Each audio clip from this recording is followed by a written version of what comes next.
प्रस्तुत शो सूर्यास्त के पहले रिकॉर्ड कर लिया गया था। इसे बनाने का उद्देश्य आप तक महत्वपूर्ण विषयों के बारे में जानकारी पहुंचाना है। इसमें संबंधित विषय को आपके समक्ष प्रकट करने का प्रयास किया गया है। तत्संबंधी कार्य करते समय अगर जाने अनजाने में किसी व्यक्ति या समुदाय को ठेस पहुंचे तो सारथी सेवा समूह क्षमा प्रार्थी है। इसमें बताए गए तथ्य या जानकारी की जिम्मेदारी पूरी तरह सारथी सेवा समूह नहीं लेता।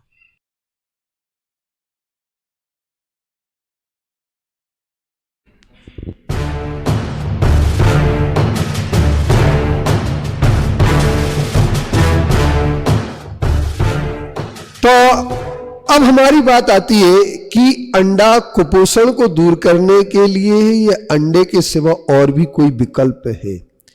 तो न्यूट्रिशंस वैल्यू जो सामने आ रही है उसमें एक सबसे बड़ी चीज आ रही है कि 3 चीजों पर केंद्रित कर देते हैं। एक प्रोटीन, दूसरे number A vitamin, D vitamin, और इसके साथ साथ एक हमारे पास और चीज आ जाती है, वह चीज आती है सोडियम।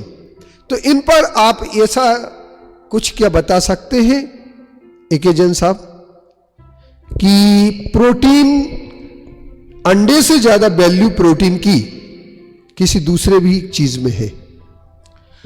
कुपोषण, जिसको हम मल न्यूट्रिशन भी बोलते हैं, वो समाज के निम्न वर्ग में पाया जाता है, क्योंकि उनके बच्चों को जन्म के बाद जो आहार मिलना चाहिए, जो पोषक तत्व मिलना चाहिए, वो नहीं मिलते। उसके कारण से उनका एक आदर्श विकास नहीं हो पाता है।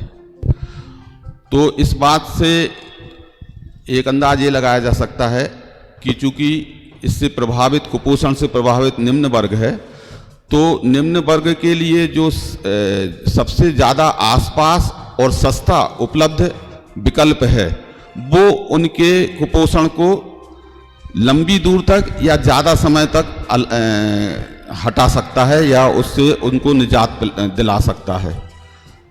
भारत में और भारत जैसे दूसरे देशों में जो गरीब वर्ग है, जो अलग अलग जगह दूरस्थ उसमें या इस तरह की कॉलोनियों में रहता है, उनके लिए जो सबसे उपलब्ध साधन रहते हैं, चाहे वो अन्न, अलग तरह के अन्न हों, चाहे दालें हों या दालों के दूसरे विकल्प हों, या आसपास जो सरलता से, सुगमता से जो पौधे लगते हैं और उसमें जो सोर्स होते हैं, तत्व होते हैं, उनकी उनको उपलब्धता या जानकारी दिलाई जा सके, तो वह कुपोषण का स्थायी निदान होगा।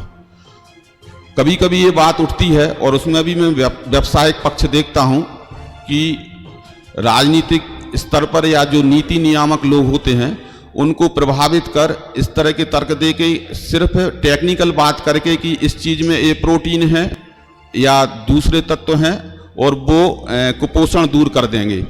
लेकिन वो कुपोषण एक में जो तत्व होते हैं, पूरे तत्व होते हैं। पहली बात तो अंडा उसका पूरा सोर्स नहीं है। दूसरी बात, अंडा जिस वर्ग को कुपोषण के लिए दिया जा रहा है, वो कोई स्थायी साधन इसलिए नहीं है क्योंकि वो जो उपलब्ध सस्ते साधन हैं उसके आसपास, उसमें उसके मुकाबले में वो उनको महंगा पड़ता है। मैं आपको बहुत छोटा उदाहरण दूं, चाहे वो हमारी दालें हों, अलग अलग तरह की दालें हों, चाहे अन्न में चावल, गेहूं हो, चाहे दूध हो, और आप तो सिंपल एक उदाहरण समझे कि आसपास जो गांव में जो सहजता से जो पेड़ लगे रहते हैं, जिसपे गांव के सभी लोगों का अधिकार होता है, जैसे मुनगा है और ऐसे कई पौधे लगे रहते हैं जो उनके लिए एक अलग अलग पोषक तत्व उपलब्ध कराते हैं। तो कुपोषण में सरकार को, अगर वो जन सामान्य की सच्ची हितैषी है, तो इस तरह के प्रयास करना चाहिए कि हमेशा गरीब आदमी, सामान्य आदमी, जो ज़्यादा शिक्षित नहीं है और जो व्यवसाय कामकाजी लोग हैं, वो अपने बच्चों के कुपोषण से बचाने के लिए किस तरह के साधन वो हमेशा दे सकते हैं, और उनकी माँ को, बच्चों की माँ को गर्भावस्था के दौरान या उसके पहले कौन से तत्व हमेशा सस्ते रूप में दे सकते हैं, इस तरह की अवेयरनेस उनको करानी चाहिए। ये मैं मानता हूँ अंडा अकेला कुपोषण हटाने के लिए एकमात्र विकल्प नहीं है। एनके जैन साहब, संजय जी मैं आपसे एक बात पूछना चाह रहा हूँ, क्या आप ये मानते हैं कि जैसे एक रेट आता है प्रोटीन का, उसमें आता है कि जैसे दलहन जितनी होती है उनमें अंडे में 100 ग्राम में सिर्फ 13 ग्राम प्रोटीन होता है, तो क्या इससे ज्यादा भी प्रोटीन कोई दलहनों में होता है क्या? हाँ, जितनी दालें होती हैं उनमें प्रोटीन की मात्रा ज़्यादा होती है। और जैसे यूपी तरफ आप देखेंगे तो उड़द की दाल ज़्यादा खाई जाती है। उड़द की दाल में जो प्रोटीन का कंटेंट है वो 40% के आसपास है। आप सोच सकते हैं 40 अगर उसमें परसेंट प्रोटीन है तो अंडा उसके सामने कुछ नहीं लगता है। ऐसी बहुत सारी दालें हैं और हमारा तो ये कहना है, जैसे उनमें प्रमुख दालें कौन कौन सी हैं कि जिनमें आप रेट उनके बता दें जरा थोड़ा सा जनता के सामने। हाँ, उड़द की दाल है आपकी। उड़द की दाल में कितने परसेंट है? इसमें 40% करीब जो है वो प्रोटीन होता है। नहीं, ऐसा हमने कहीं पढ़ा 25% मात्र है। हाँ, 25। अब देखो ऐसा होता है कि ये वैरायटी पे भी डिपेंड करता है। अच्छा, है ना, वो किस माहौल में वो ग्रो की गई हैं, कल्टीवेट की गई हैं, उस पर डिपेंड करता है। तो ये वेरी करता है, 25 से 40% तक वेरी करता है। सोयाबीन में कितने परसेंट? सोयाबीन में भी 30 के आसपास जो है ओके, बिल्कुल सही। 28-35 तक भी कहीं माना है, 35 तक जाता है, बिल्कुल। 28 माना है। ये 2 प्रकार पर तो बहुत ज्यादा है, बिल्कुल। अंडे से लगभग 2.5 गुना है। 2.5 गुना ज्यादा है। आप अच्छा, चने में कितने परसेंट मानते हैं आप? चने में जो है वो 20-22% प्रोटीन होते हैं। 20-22%। और इसके उपरांत आप मसूर की दाल में? मसूर की दाल में भी जो होता है वो 28-35% करीब प्रोटीन होता है। बहुत सुंदर। और इसके बाद गेहूं में भी कितने परसेंट होता है?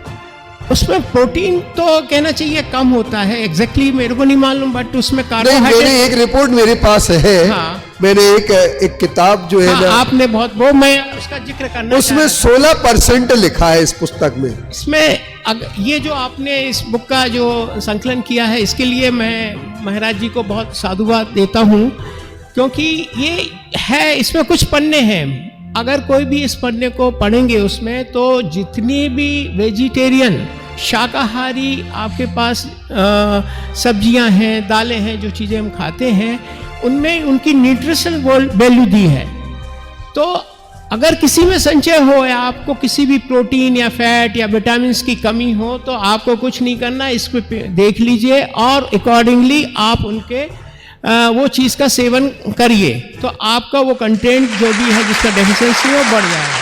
नहीं, लेकिन एक चीज है, छोटी सी बात आपसे और मैं स्पष्ट कराना चाहता हूं कि डॉक्टर साहब ये बताइए कि अंडे के प्रोटीन में और वेजिटेरियन जितनी भी उनके प्रोटीन में कोई अंतर है क्या? देखा जाए तो प्रोटीन जो होता है वो अमाइनो एसिड्स से बनता है। अमाइनो एसिड्स, बहुत से अमाइनो एसिड्स होते हैं, उनके कॉम्बिनेशन से प्रोटीन बनता है। अलग अलग प्रोटीन होती हैं, एल्बुमिन प्रोटीन होती है, ग्लोबुलिन प्रोटीन, जैसे दूध में कोशिन प्रोटीन होता है, ये कोशिन प्रोटीन किसी में नहीं होता है, सिर्फ दूध में होता है। तो ये जो प्रोटीन जो अंडे में होता है, अंडे के प्रोटीन में और इस प्रोटीन में अंतर है, तो स्वास्थ्य के लिए जो वनस्पति जन्य शाकाहारी जन्य पदार्थों में जो प्रोटीन होता है और अंडे में प्रोटीन होता है, तो ये क्या रोग स्वास्थ्य के लिए हानिकारक होता है या लाभदायक होता है? जैसा कि मैंने अंडे के बारे में पढ़ा है, अंडे में जो प्रोटीन होता है उसमें एक प्रोटीन होता है एविडीन।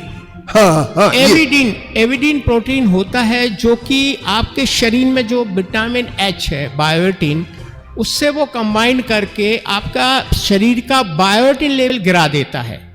तो शरीर में बायोटिन डेफिशिएंसी हो जाती है, कमी आ जाती है, जिसके कारण से आपको बहुत सारे रोग होते हैं, चर्म रोग होते हैं, मसल्स क्रैम्प होते हैं, मसल्स पेन होते हैं, पिंपल्स होते हैं। आपका कोऑर्डिनेशन बिगड़ जाता है, पिंपल्स सबसे ज्यादा होते हैं। पिंपल्स भी होते हैं, मतलब स्किन डिजीजेज जो है ना, हाँ। वो बढ़ जाती हैं आपको इवन स्किन का कैंसर जो है वो भी इसी कारण से होता है कि बायोटिन का डेफिशिएंसी हो गया, क्योंकि आप एग ले रहे हैं। यहाँ तक कहा है कि जो आदमी 2.5 एग एक हफ्ते में 2.5 अंडा लेता है और 6 से 7 हफ्ते तक लेता है तो उसका एविडिन लेवल बहुत गिर जाता है, और इसके कारण से उसको ईचिंग होती है, खुजली होती है, और स्किन की तमाम जो कहती बीमारियां हैं वो होती हैं।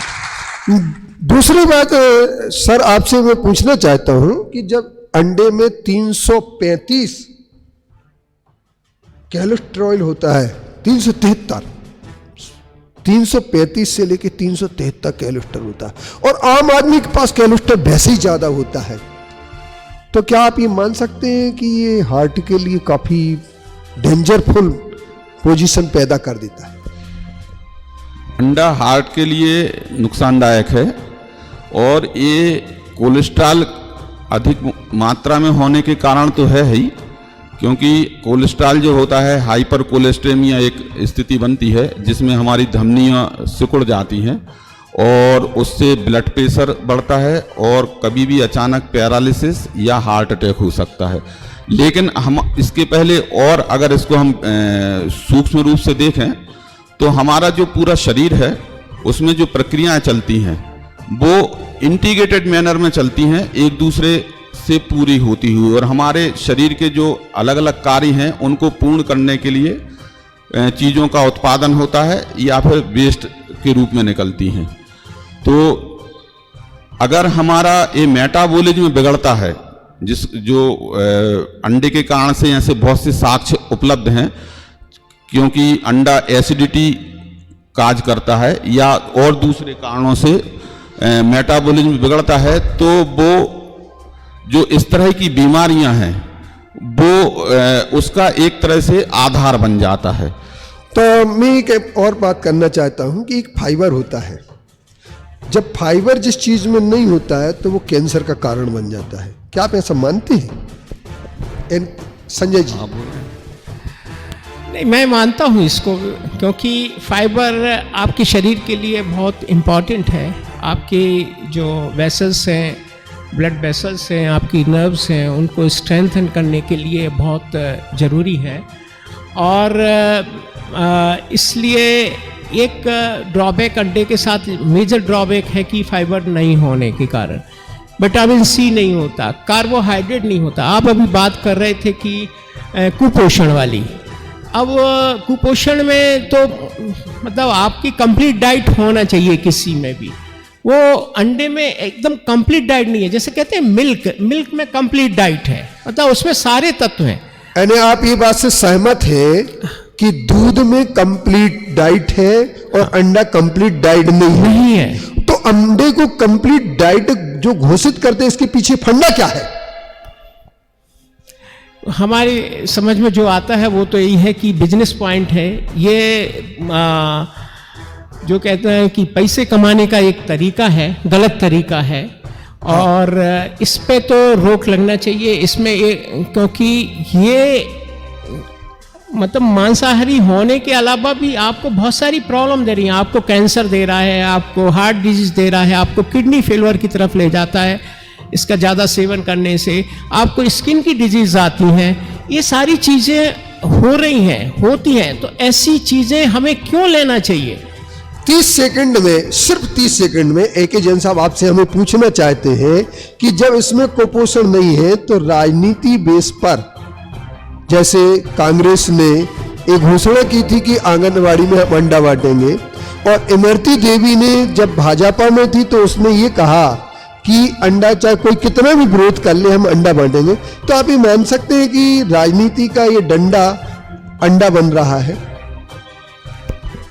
नहीं, इसमें क्या है, जो व्यवसाय की जो पूरी चेन को समझता है वो ये जानता है कि लोगों को प्रभावित किया जाता है विज्ञापन के थ्रू या दूसरे तरीकों से, और जैसा कई बार उसको सिर्फ अज्ञानता नहीं कह सकते हैं, लेकिन कई बार जैसे किस तरह से कन्विंस किया गया, उस कारण से उस समय ये मान लिया गया था कि अगर हम अंडा देंगे तो कुपोषण दूर होगा। लेकिन अंडा देने के पीछे वो इस नियत को नहीं समझ पाए कि जो इस चीज को कह रहे हैं उनके पीछे उनकी नियत क्या है।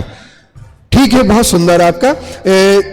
संजय जी, आपसे सिर्फ मैं 30 सेकंड में कमेंट्स चाहूंगा कि आप फटाफट ये बताएं कि वाकई में अंडा पोषण रूप नहीं है। अंडा पूर्ण पोषण नहीं है। हाँ, अंडा, जैसे कि अभी यही चर्चा अपन कर रहे हैं कि अंडा में कौन कौन से तत्व हैं जो कि उसको पूर्ण पोषक बनाते हैं, बट हमारे ज्ञान के हिसाब से अंडे में ऐसे बहुत सारे तत्व हैं, जैसे कि आपका कार्बोहाइड्रेट बिल्कुल भी नहीं है, विटामिन सी बिल्कुल भी नहीं है, और ऐसे कुछ अमीनो एसिड्स हैं, प्रोटीन्स हैं, जो कि आपको बहुत सारी डिजीज़ की तरफ ले जाते हैं। जैसे कि आप उसमें फैट होता है, कोलेस्ट्रॉल ज़्यादा होता है, जिससे कि आपकी धमनियाँ जो होती हैं उनमें प्लेक्स डिपॉजिट हो जाते हैं, जिसके कारण आपको हार्ट अटैक आ सकता है। तो ऐसी चीज़ें अपन को क्यों लेना चाहिए, है ना? ये पूर्ण आहार बिल्कुल भी नहीं है। पूर्ण आहार के लिए बहुत सस्ती चीज़ें हैं, जैसे कि एक जैन साहब ने बताया कि बहुत सारी सस्ती चीज़ें हैं जिनको अपन लेके अपना पूरा पोषण आहार ले सकते हैं। वो आगम जी, कुछ जैन स्टूडेंट आपको ऐसे मिले होंगे जो अंडा लेते होंगे, उनसे आपकी बात हुई कभी? जी महाराज श्री हुई है। तो वो क्या मानते हैं, क्यों लेते हैं ये अंडा? वो तो सिर्फ अपनी बॉडी बिल्डिंग का जो ऐड चल गई है अंडे को लेके, उस कारण ही उनको तो बॉडी बनानी है तो अंडा खाना है, उन्हें कुछ करना है, कुछ ताकत चाहिए तो अंडा खाना है। उनके पास और कोई लॉजिकल रीज़न नहीं होता। क्या वो भ्रमित है? बिल्कुल भ्रमित है। मैं आपको बताना चाहूँगा कि मेरे 5-6 दोस्त थे जैन अजैन मिला के जो अंडा खाते थे, उनमें से मैं 3 को छुड़ा पाया था। सिर्फ 1-2 तो नॉर्मली मान गए थे। एक को मैंने ये बोला था, जो डॉक्टर साहब ने बोला कि वो एक मासिक धर्म का हिस्सा है। जब मैंने उसको पूरा प्रॉपर वीडियो दिखा दिया तो उसने दूसरे दिन से उसने खाना छोड़ दिया, अंडे को खाना छोड़ दिया। अच्छा, बहुत सुंदर। अपन एक अब इस पूर्ण रूपेण एक तथ्य पर पहुंचे हैं कि अंडा शाकाहार नहीं है, अंडा में पूर्ण आहार नहीं है, अंडा के विकल्प, अंडा इतना सस्ता नहीं है जो हमारे शाकाहारी पदार्थ सस्ते हैं। आर्थिक दृष्टि से भी अंडा ज़्यादा हमें मजबूती नहीं देता है, और गिफ्ट में हमें high blood pressure, heart attack, चर्म रोग और हमारे शरीर के हार्मोन्स का बैलेंस, संतुलन भी समाप्त करता है। इसके साथ यह भी एक बात सामने आई है कि अंडा जो है कुछ लोग भ्रमित होकर के खाते हैं। एक बात मैं बताऊं, एक मामा मेस थी हॉस्टल में विवेकानंद में, वहां से मैं निकल रहा था तो एक जैन लड़का अंडा आमलेट खा रहा था और वो रिश्ते में भी था। उसने हमसे कहा, आपने जो देखा वो घर मत कहना। मैंने कहा क्यों? मैं जो खा रहा हूं।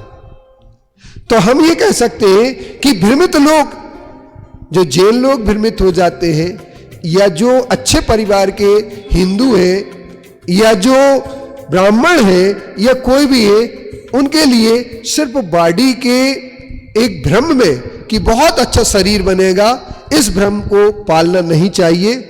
स्वास्थ्य के लिए वास्तव में अंडा हानिकारक है। इस पर हमने जब सर्वे कराया तो सर्वे का परिणाम आया, सिर्फ 6% लोगों ने यह माना कि अंडा स्वास्थ्य के लिए लाभदायक है, और 94% लोगों ने यह कहा कि अंडा स्वास्थ्य के लिए हानिकारक है। इसके साथ हमारा ये आज का वाक युद्ध कार्यक्रम आपसे कुछ समय के लिए इजाजत लेता है, और कल हम आपसे मिलेंगे मांसाहार अभक्षा आहार पर केंद्रित एक तीखी बहस के लिए, और आए अपन चलें। मैं सारथी सेवा समूह से निवेदन करता हूं कि हमारे दोनों अतिथियों का स्वागत करें। सार्थक और ऋषि को अनुरोध करता हूं। डॉक्टर संजय कुमार जी जैन हमारे साथ हैं, जो कि HOD हैं विश्वविख्यात फार्मेसी डिपार्टमेंट सागर विश्वविद्यालय के। आपको गुणपरस्त शोध हेतु राष्ट्रपति पुरस्कार से सम्मानित किया गया है। Doctor Sanjay Kumar ji Jain, HOD pharmacy department.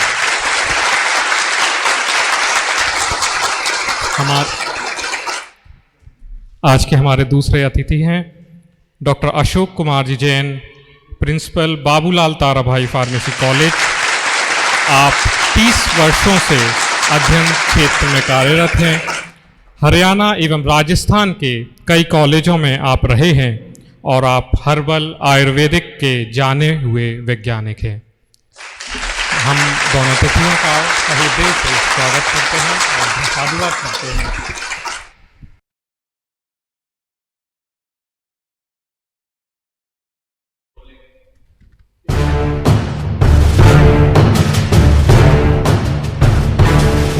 बोलिए देवादिदेव आदिनाथ भगवान ने की, बोलिए 1008 महावीर भगवान ने की, गुरुवर 108 आचार्य विद्यासागर जी मुनि महाराज जी की, 108 कुंतु सागर जी मुनि महाराज जी की, 105 एलक श्री सिद्धांत सागर जी महाराज जी की।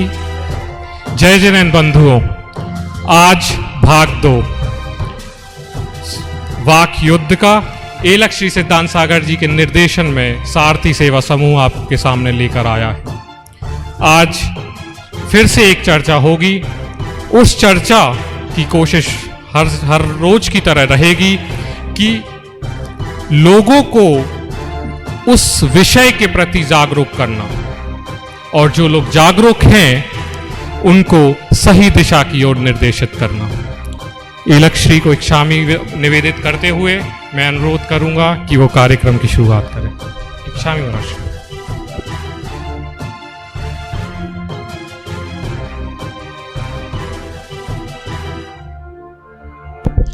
अंडा का फंडा, स्वास्थ्य पर चलता डंडा।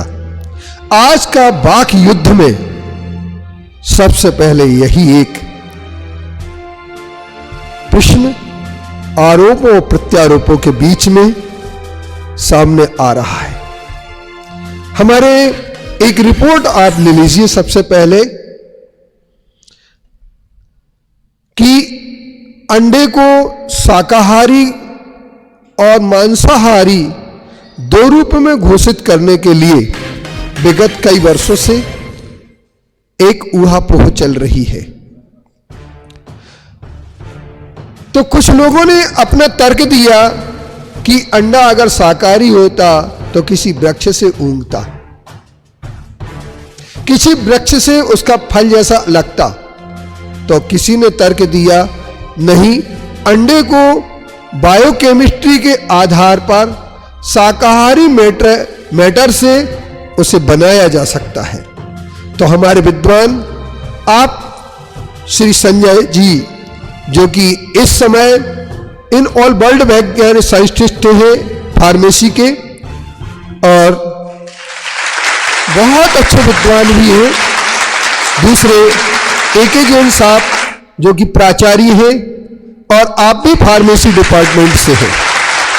इन सबके बीच में आगम जैन भी हैं, जो कि साइंस और सॉफ्टवेयर इंजीनियर है, जो जिनकी तर्क बुद्धि से सारे लोग उनके सामने झुक जाते हैं। अब हमारी बात जो चलती है छोटी सी बात के लिए कि अंडा जो होता है उसके स्टेटस क्या है, उसकी न्यूट्रिशन वैल्यू क्या है, इस पर मैं थोड़ी सी आपके लिए दे देता हूं। और इसके साथ साथ हम ये भी देंगे, ये भी विचार यहां पर आएगा कि जो न्यूट्रिशन वैल्यू है, बायोटेक्नोलॉजी है, जिसके कारण से ये सारी की सारी चीजें होने के बाद भी वह कैसा सब्स्टिट्यूट है, कौन से ऐसे पदार्थ हैं जिनमें इनसे ज्यादा भी या इक्वल इनमें भी पाए जाते हैं वो चीजें। इसके बाद एक ये चीज भी सामने आएगी कि ये अंडा कुपोषण को दूर करने के लिए अगर पर्याप्त है तो दूसरी कोई चीज क्यों नहीं हो सकती है अंडा के कुपोषण सिवाय जो कुपोषण को दूर करे। तो विद्वान हमारे पास है, उनसे हम इस विषय में चर्चा करेंगे और भ्रांतियों को समाप्त करते हुए, जैसे सूरज हमारे लिए रास्ता प्रशस्त कर देता, मार्ग प्रशस्त कर देता है, इसी तरीके से आज इस बात को क्लियर करके रहेंगे हम कि अंडा का फंडा और स्वास्थ्य पर चलता डंडा। तो लीजिए कि इसमें सबसे पहले 100 ग्राम पर अंडे में कैलोरी 155 होती है और टोटल फैट 16% होती है, 11 ग्राम होती है। इसके उपरांत इसके अंदर कोलेस्ट्रॉल 373 mg होता है, सोडियम 124 mg होता है, पोटेशियम 126 mg होता है, टोटल कार्बोहाइड्रेट 1.1 g ग्राम में होती है और इसके उपरांत फाइबर 0% होता है। सी विटामिन, ए विटामिन जो होता है 10%, calcium 5%, C vitamin 0%, D vitamin 21% और इस आयरन 6%, विटामिन बी 5% और इसके साथ मैग्नीशियम 2%। ये अंडा की वैल्यू सामने आती है, न्यूट्रिशंस। अब आज हमें ये देखना है कि किस तरीके से ये अंडा जो है के सामने कौन से ऐसे पदार्थ हैं जो कि हमारे लिए इस अंडे की न्यूट्रिशन वैल्यू के सामने खड़े हो सके।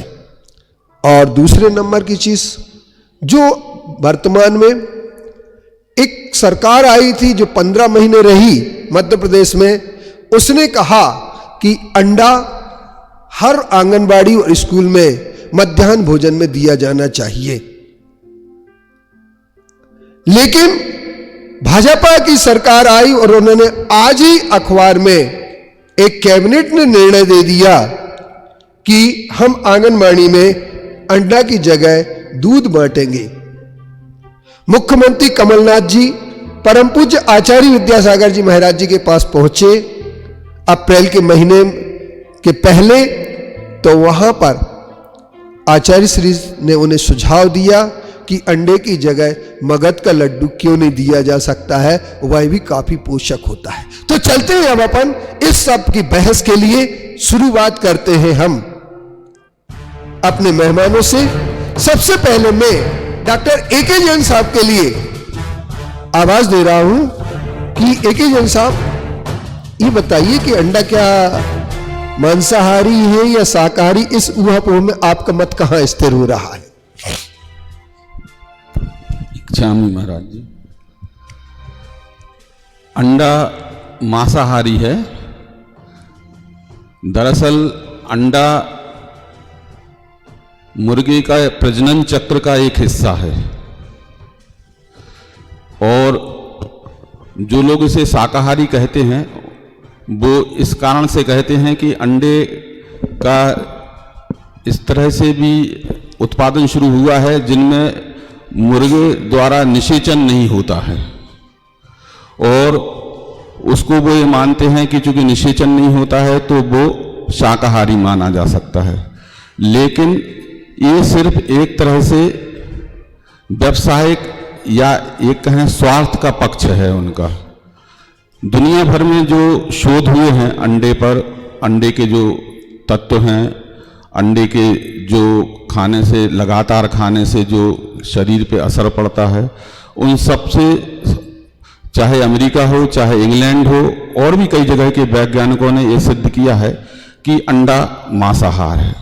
इसके लिए सबसे पहले तो हमें ये समझना चाहिए कि हमारा जो भोजन है वो एक तरह से 5 तरह के विकास के लिए मदद करता है।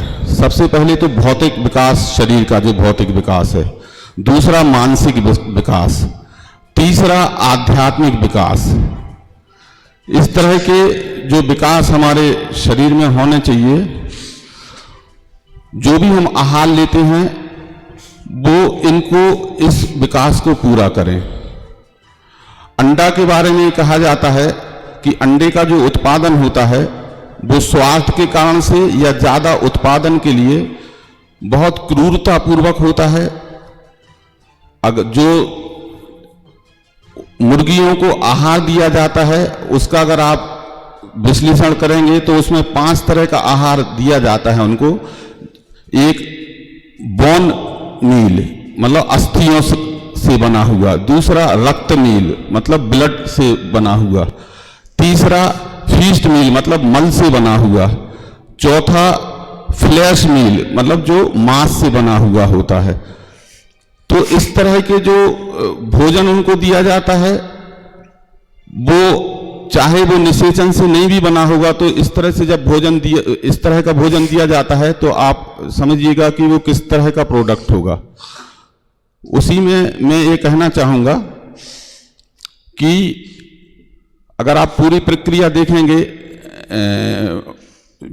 जो इनकी जहाँ पे अंडे का उत्पादन होता है तो वो बहुत क्रूर तरीका अपनाया जाता है उसमें।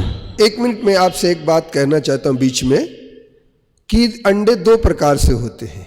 एक पोल्ट्री फार्म का अंडा होता है और एक देसी अंडा होता है।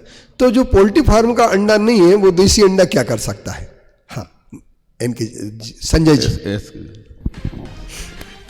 ऐसा है महाराज जी कि अंडे 2 प्रकार के होते हैं। एक फर्टाइल अंडा होता है, फर्टाइल एग बोलते हैं, एक इनफर्टाइल एग होता है।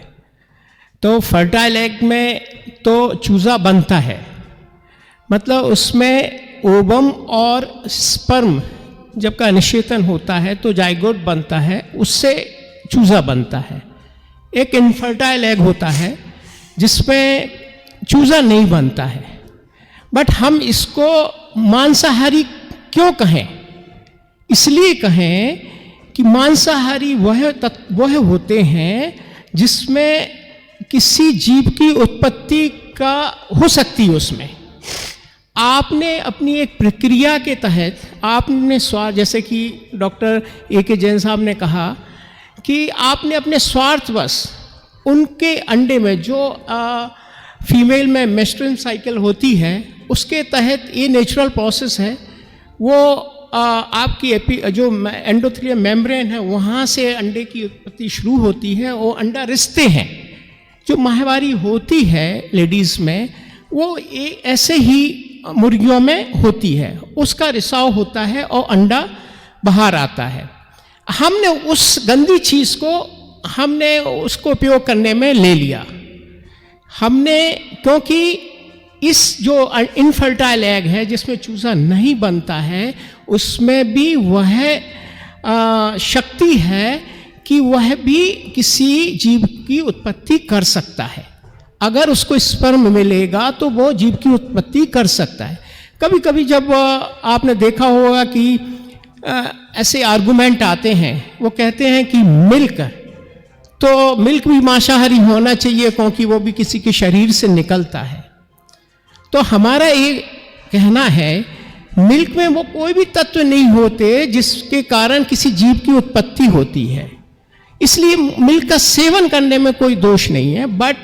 परंतु हम अगर अंडे का सेवन करते हैं तो उसमें किसी एक जान की हमें दोष लगता है। इसके बारे में आप अच्छे से बता सकते हैं। पंचेंद्रीय जीव होता है तो उसमें आपकी एक किसी की जान का एक आपको दोष लगता है, क्योंकि उसमें किसी की जान को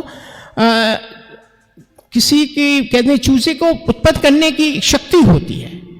इस कारण से हम अंडे को मांसाहारी कहते हैं, हम अंडे को शाकाहारी कभी नहीं कह सकते हैं। नहीं, लेकिन जो शाकाहारी मान लीजिए निषेचन जिसमें नहीं होता है या जो पोल्ट्री फार्म का नहीं है और जिसमें चूजा पैदा होने की स्थिति नहीं है, तो उस स्थिति में शाकाहारी मानने में बाधा क्या है? बाधा शाकाहारी, हम शाकाहारी किसे कहते हैं? ये बड़ा प्रश्न है सामने। जब अंडे को हम मांसाहारी और शाकाहारी में क्लासिफाई करेंगे तो ये क्या, शाकाहारी हम किसे कहेंगे या मांसाहारी किसे कहेंगे? मांसाहारी वह तत्व होगा जिसमें किसी जीव की हत्या हो रही है। वो किसी जीव की हत्या इसमें हो रही, चाहे वो पोल्ट्री फार्म में बने जिसमें चूजे पैदा करने की शक्ति भी ना हो, परंतु अगर स्थितियां वैसी होती हैं, क्योंकि ये आर्टिफिशियली हमने जनरेट की हैं, स्थितियां कृत्रिम तरीके से हमने जनरेट की हैं, हमने उनको स्पर्म नहीं मिला इसलिए वो किसी जीव की उत्पत्ति नहीं कर रहे हैं। जब भी उनको स्पर्म मिल जाएगा, जब मुर्गा और मुर्गी साथ में रहेंगे तो स्पर्म मिलेगा तो वो जायगोट बनाएंगे और उससे एक चूजे की उत्पत्ति होगी। मगर हमने पोल्ट्री फार्म में उनको ऐसे हार्मोन्स दिए हैं, हमने उनको ऐसे खाने की चीज़ें दी हैं जिसके कारण आपको एक अंडा मिले। क्या आप ये मान सकते हैं जो ए.के. जैन साहब ने कहा कि उनका जो भोजन दिया गया 4 प्रकार का वो सब मांसाहार के अंतर्गत है, तो ऐसा तो नहीं माना जा सकता कि मांसाहार के अंतर्गत इसलिए अंडा भी मांसाहार हो गया? नहीं, हम इससे थोड़े असहमत इसलिए हैं कि आहार आप कोई भी करो, ये नेचुरल प्रोसेस है। अंडे की उत्पत्ति एक नेचुरल प्रोसेस है। जैसे कि हमने आपको इस पूर्व में भी कहा है कि अंडे में जो एक नेचुरल प्रोसेस होती है, मेस्ट्रुअल साइकिल होती है, उसके तहत एग्स बनते हैं। किसी भी फीमेल में एग्स बनते हैं। ये नेचुरल फीमेल में ही, हाँ, एग्स बनते फीमेल में बनते हैं। तो उसे फिर फीमेल में बनेंगे तो वो फीमेल तो वहां पर जो वातावरण रहेगा या जो उससे निस्पंदन होगा वो तो क्या मांसाहार की श्रेणी से बाहर निकाल पाएंगे अपन? नहीं, वो उसमें आप जैसे कि ए.के. जैन साहब ने कहा कि आप कोई भी मांसाहारी खाते हैं तो वो उसकी जो भी निकलेगा ऐसे ही उसमें तत्व तो आएंगे ही, उसके तत्व तो आएंगे, बट वो शरीर का एक पार्ट है जो निकल रहा है, आपके यूट्रस का एक पार्ट है जो निकल रहा है ना। उसके साथ जो भी विकार हैं शरीर के, यूट्रस के जो विकार हैं उसके साथ निकल रहे हैं। हम ऐसी गंदी चीज़ को अगर सेवन करते हैं तो मेरे हिसाब से वो ठीक नहीं है। ए.के. जैन साहब, आप ने जो बात रखी है उसकी असहमति जो बनी है उस पर आप क्या बोलेंगे? नहीं, एक तरह से असहमति नहीं है, वो उसका एक दूसरा पक्ष है। क्योंकि कोई भी विषय के जैसे अनेकांत होता है तो कई होते हैं, लेकिन वो उससे ये ही पता चलता है कि अंडा जो है वो शाकाहारी नहीं है। नहीं, अगर आप लोगों को पता हो तो एक बार करीब 70 के दशक में यही बात जब अंडे को सब्जी के रूप में प्रसारित किया जाने लगा था, तब भारत की जो विज्ञापन नियामक परिषद है उसने स्पष्ट शब्दों में कहा था कि आप अंडे को सब्जी के रूप में प्रस्तुत नहीं कर सकते।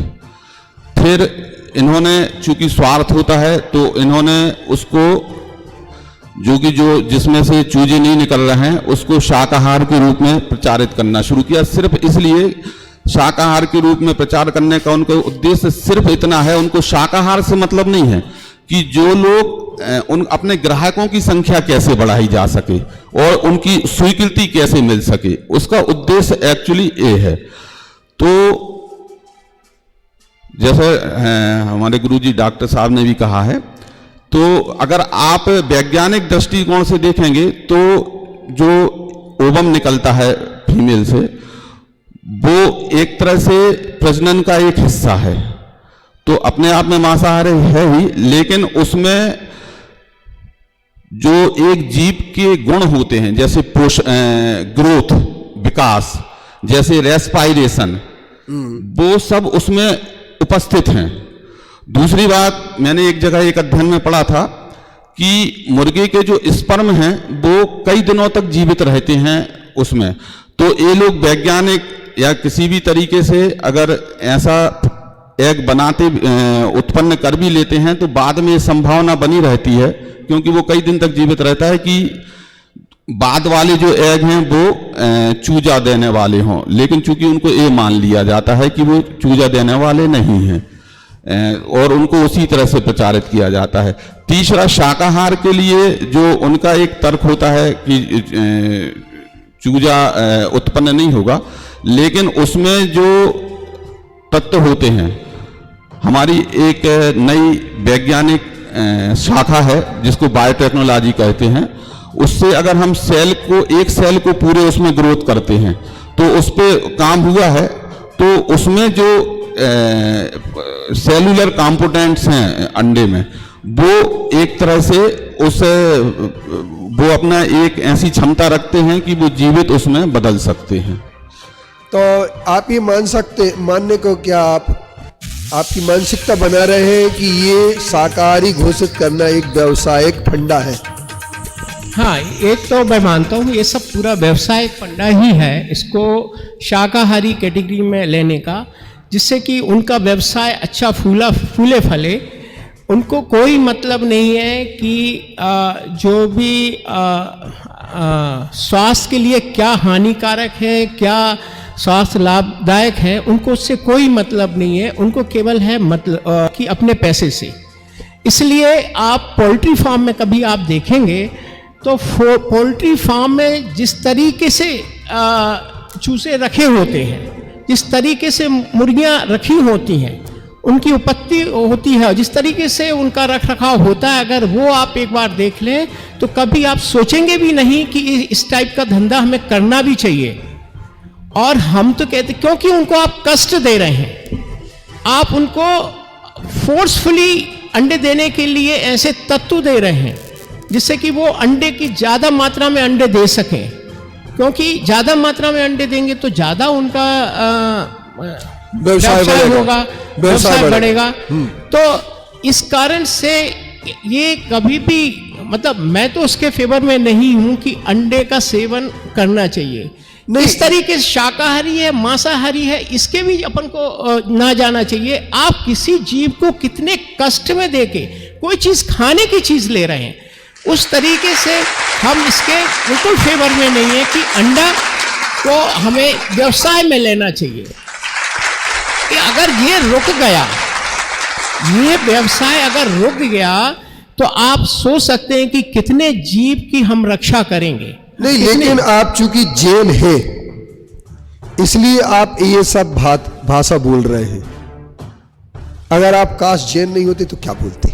मैं 1 मिनट में थोड़ा सा इसमें कहना चाहूंगा। हाँ, एक जैन साहब। हाँ, सामान्य बुद्धि का व्यक्ति भी जब मांसाहार की सोचता है ना, तो उसको सिर्फ इतना भर समझता है कि किसी जीव को मारकर और तत्व प्राप्त करना। लेकिन मांसाहार में अगर हम हिंसा वाले पक्ष को जोड़ें तो अंडा बनाने की पूरी प्रक्रिया में जितनी हिंसा होती है वो एक जानवर को मारने से भी ज़्यादा क्रूर हिंसा होती है। अब क्या है, चूंकि व्यावसायिक उत्पादन के लिए मुर्गियों से पंख नोचने से लेके या उनकी चोंच काटने से लेके जो प्रक्रिया मशीन के रूप में मानते हैं, तो उसमें मुर्गी को एक जीवित चीज नहीं माना जाता, एक मशीन माना जाता है। और सारा जो क्रियाएं हैं वो उनको जीव नहीं मान के उस तरह से की जाती हैं कि तो एक प्रोडक्ट है, तो उसमें हिंसा पग पग पर हिंसा है, और उसके जो उनको खिला रहे हैं उसमें भी हिंसा है। अब तो देखा जाए तो वो कई मांसाहार, एक फ्लैश का मांसाहार से ज्यादा बड़ा मांसाहार उसको कह सकते हैं। ठीक है, आपने अपनी बात कंप्लीट कर ली। तो अपन ये कह सकते हैं कि आप दोनों के मत ये कह रहे हैं कि मांसाहारी है, अंडा शाकाहार नहीं हो सकता है। इससे दोनों के आगम जी, आप क्या सोचते हैं इस बारे में? मेरा सोचना भी दोनों अतिथिगण के साथ ही है कि अंडा एक मांसाहार ही है। आप दोनों अतिथियों ने अंडे के प्रजनन खाने के पहले की, सेवन करने के पहले की अवस्था बताई। मैं थोड़ा सा उसके बाद की अवस्था भी बताना चाहूँगा।